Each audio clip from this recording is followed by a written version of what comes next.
Ruth too. And Naomi had a king's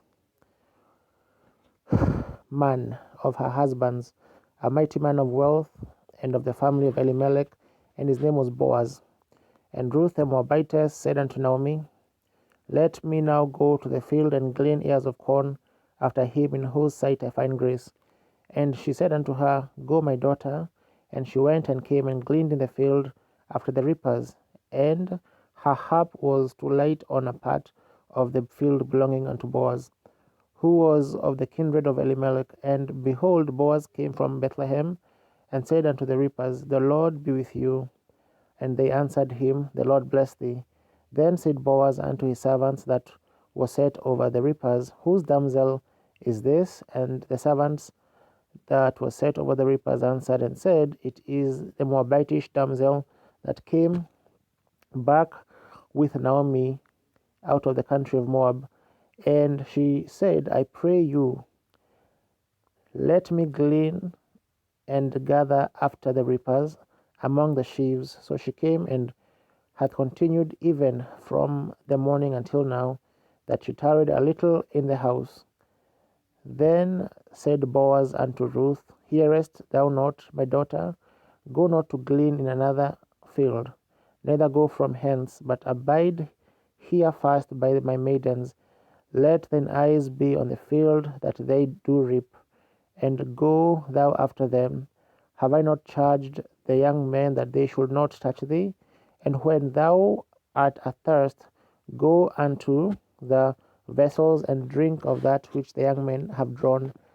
Then she fell on her face and bowed herself to the ground, and said unto him, Why have I found grace in thine eyes, that thou shouldest take knowledge of me, seeing I am a stranger? And Boaz answered and said unto her, It hath fully been showed me all that thou hast done unto thy mother-in-law since the death of thine husband, and how thou hast left thy father and thy mother and the land of the nativity, and art come unto a people which thou knowest not heretofore.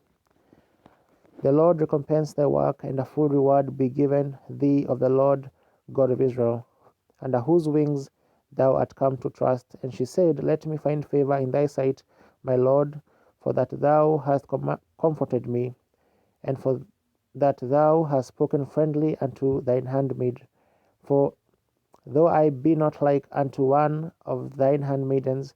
And Boaz said unto her, At mealtime come thou hither, and eat of the bread, and dip the morsel in the vinegar. And she sat beside the reapers, and he reached her parched corn, and she did eat, and was sufficed, and left. And when she was risen up to glean, Boaz commanded his young men, saying, Let her glean even among the sheaves, and reproach her not, and let fall also some of the handfuls of purpose for her, and leave them, that she may glean them, and rebuke her not. So she gleaned in the field until even, and beat out that she had gleaned, and it was about an ephah of barley.